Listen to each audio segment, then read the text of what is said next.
aqui conosco para falar desse momento atípico, mas esse talvez clima já criado aí pelo Abel Ferreira para o jogo de amanhã, hein, Vinícius? Boa tarde. Boa tarde, Bruno. Um abraço, estar aqui com você, Jean, Renato.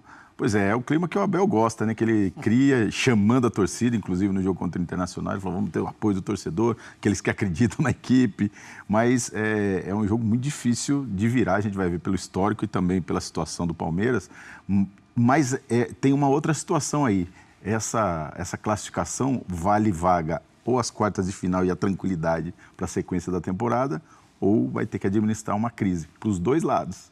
Para o Abel Ferreira, porque vai ser uma eliminação, se for da mesma maneira, com derrota ou empate, de repente jogando mal, vai ter que administrar isso, porque tem Libertadores logo, tem Flamengo final de semana pelo Campeonato Brasileiro, depois Libertadores, e o Flamengo, você imagina, tomar uma virada depois de abrir 2-0 no primeiro jogo. O Tite já não tem o mesmo prestígio dos rubro-negros, vai ter que dar muitas explicações. Então, é uma situação, um jogo tenso para os dois lados. O Palmeiras, a expectativa da volta do Estevão, mas a gente apurou ali que ele está voltando muito aos poucos, o Palmeiras tendo muito cuidado com esse retorno do Estevão para não acontecer o que aconteceu na partida contra o Vitória, quando ele voltou depois de uma semana e machucou novamente. Então, dificilmente, não vamos descartar 100%, mas dificilmente ele vai para o jogo dessa quarta-feira, talvez ali na Libertadores, no primeiro jogo contra o Botafogo, daqui uma semana.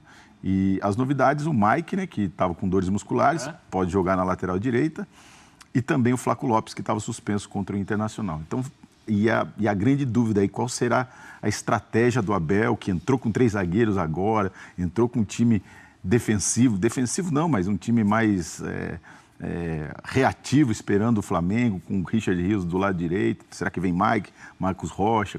Como ele vai montar o ataque? São muitas dúvidas. Do lado do Flamengo, o De La Cruz está fora, não foi relacionado. Essa notícia é de agora, né? O De La Cruz, então, fora. Não foi relacionado. Mas o Cebolinha foi. Cebolinha foi. O De La Cruz com dores no joelho, também tem problemas no tendão de Aquiles. E aí o Cebolinha, que saiu machucado no intervalo do jogo, né? No final do primeiro tempo ainda, na primeira partida, está relacionado, dores musculares, recuperado, e pode ser um reforço aí para enfrentar o Palmeiras. E também fica essa dúvida, como é que o Tite vai amar o time? Sem o De La Cruz. Recua o Gerson, que está jogando demais, fazendo aquela função solto pelo lado direito. De volta também, né?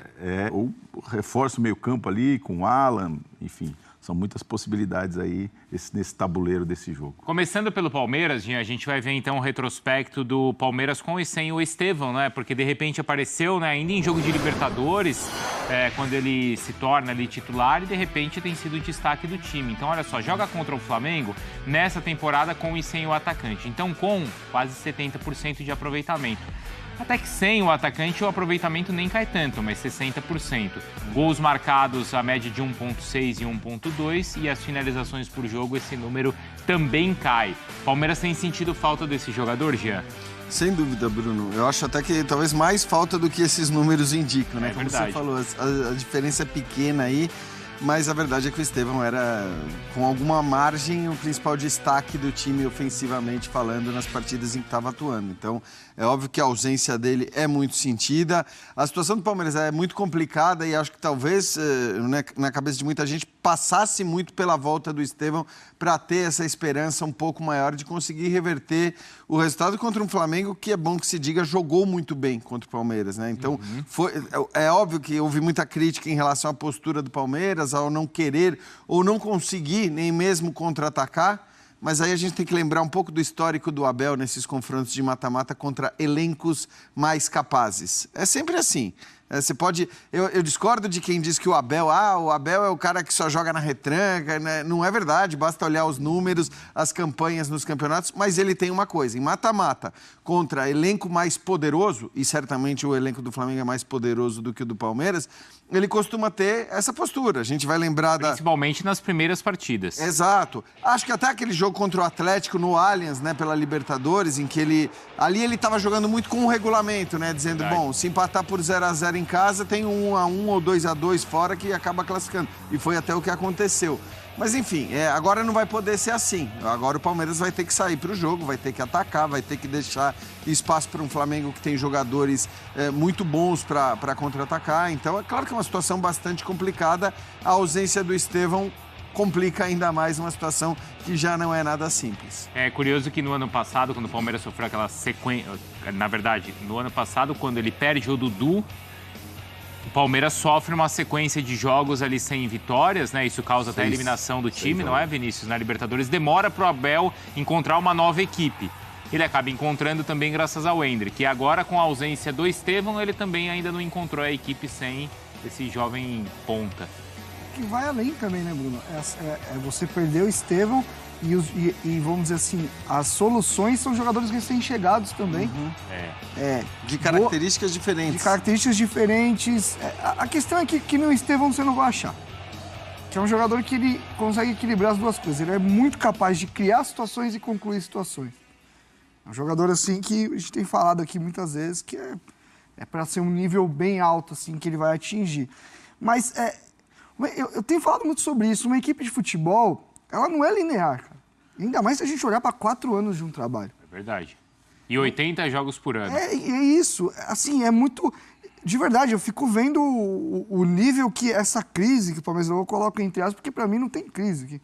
Eu acho que o próprio palmeirense está criando uma crise onde não tem... Não é nem o palmeirense, né? O pessoal que invadiu ali, é um outro na internet. Não dá para colocar todo mundo no mesmo balaio. Mas assim, essa comissão técnica já deixou muito claro que ela tem a capacidade, sim, de achar de novo.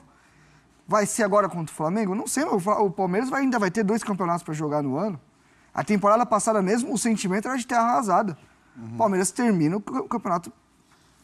Se tem um clube hoje que está ajustado a ponto de conseguir achar, é o Palmeiras. Realmente eu não consegui entender toda essa gritaria, toda essa loucura.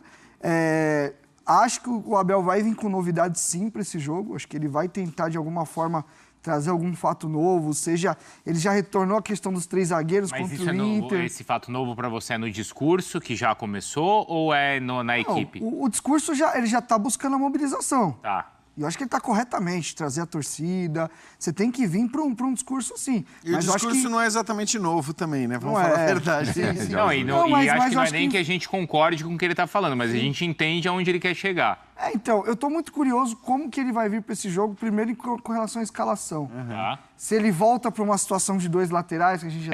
De La Cruz, então, ele não vem para São Paulo, é isso? Não foi relacionado, já é baixa certa aí para esse jogo e eu estava até comentando aqui a dúvida para montar esse Flamengo no meio campo ali. Retorna o Gerson e coloca ali o Luiz Araújo, que entrou muito bem no primeiro jogo, né, no lugar do Cebolinha. Até não entrou do lado dele, né? Entrou do lado esquerdo, né? Do lado esquerdo, ele é canhoto, mas está acostumado a jogar joga pelo lado direito.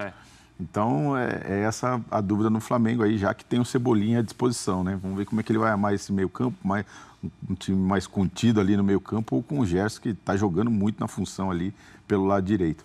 Uma curiosidade, Bruno, a gente falava aqui da história, né? O Palmeiras está 7 jogos sem vencer o Flamengo no Allianz Parque, desde 2017, a última vitória em 2017. Nesse período aí, nesses 7 jogos, 5 empates e 2 derrotas. O Abel Ferreira nunca conseguiu vencer o Flamengo no Allianz Parque. Olha só.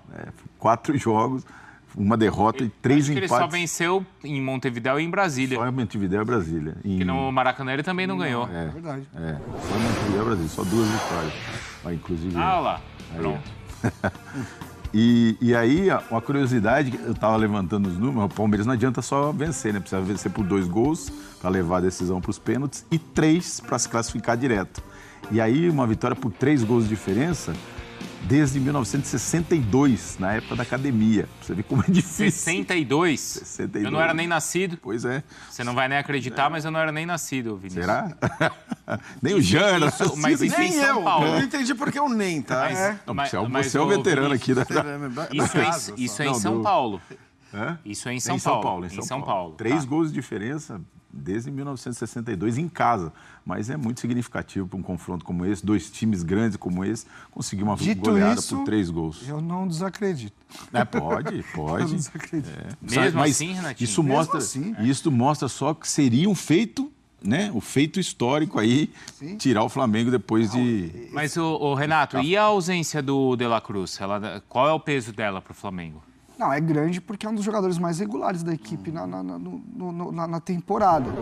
Agora, se tem um elenco capaz de suprir, é esse do Flamengo. Aí vai muito do que a comissão técnica, a gente dá uma olhadinha até nos números, né, dos dois jogadores, o Cebolinha voltando e o De La Cruz saindo. O De La Cruz é um cara que dá ritmo, né, pro setor, é um jogador muito inteligente.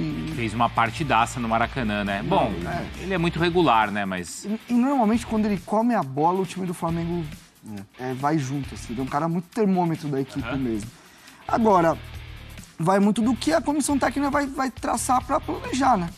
Porque assim, se ela escolhe, por exemplo, trazer o Gerson para trás e colocar o Luiz Araújo, por exemplo, ele e o Cebolinha, você tem jogadores mais agudos, entendendo que o Palmeiras vai subir um pouco mais e você tem mais jogadores para atacar a profundidade. Só que você perde também em pegada. O Gerson e o De La Cruz, eles se assemelham, mas eu acho que o De La Cruz é um cara que defensivamente ainda ajuda mais que o Gerson. Apesar de ser um Gerson também, que o jogo que ele fez no Maracanã, defensivamente também, que é um cara que eu sempre cobrei muito nesse sentido, que às vezes dava umas largadas, mas desde a Copa América ali, que o time perdeu muita gente, Verdade, ele assumiu esse papel de ser líder, ele tá pressionando, tá pegando. Então, você pode fazer isso, manter o Gerson na direita, e aí você tem um meio de campo com mais controle, e aí você tem um monte de opção. Você tem o Alan, que é um jogador que sai mais pro jogo, e aí você pode alternar ele e o Pulgar. Você tem o próprio Ortiz, né, que em alguns momentos pode entrar na linha e virar 3 zagueiros, pode fazer... Aí você tem um primeiro volante também. Então, assim, tô curioso para ver como... O Palmeiras, eu quero ver o time inteiro. O Palmeiras pode mudar quase tudo. O Palmeiras é uma interrogação completa. O Flamengo é uma peça só, mas que ela pode mudar todo o tabuleiro, né? Porque você trazendo o Gerson para uma outra posição, você traz outro. Enfim, então eu tô curioso. Porque é uma figura muito importante aí para o time do Flamengo, mas ao mesmo tempo o Cebolinha fazia um bom jogo na primeira partida, não era? Era por ali que o Flamengo levava mais perigo. E em cima do Giai, né? Isso. E aí, de repente, ele sai, mas mesmo com a entrada do Luiz Araújo por ali, o Flamengo não se abate, ele continua com o mesmo ritmo de jogo. E o Luiz Araújo foi bem também no segundo tempo, principalmente, né? Acaba, inclusive, fazendo gol. Então, assim, é o que o Renato fala, né? Assim, opções não faltam. Então... Claro que o De La Cruz que levou o Tele à seleção. Mas de qualquer maneira, os Palmeiras classificar vai ser um feito aí histórico, porque tirar o Flamengo depois de estar perdendo 2-0 em casa com esse time do Flamengo vai ser realmente... E um Flamengo que jogou aí vai bem, ser né? uma bomba pro Tite exato. administrar, né? Vai ser uma bomba pro outro lado. Acho que foi se não for o melhor jogador talvez do jogo tenha do sido Flamengo, melhor. o jogo do Flamengo na temporada. Porque era pra ter sido mais, inclusive. O Flamengo ganhou muito jogo na temporada e acho que assim, o Flamengo teoricamente passou pelo seu momento mais difícil perdendo jogadores essenciais para a seleção uruguaia, mas assim, teoricamente passou pelo seu momento mais difícil na temporada. Passou em alguns casos conseguindo bons resultados em jogos em que ele nem jogou tão bem, né? Conseguia muito mais na individualidade dos seus jogadores do que no desempenho do time como um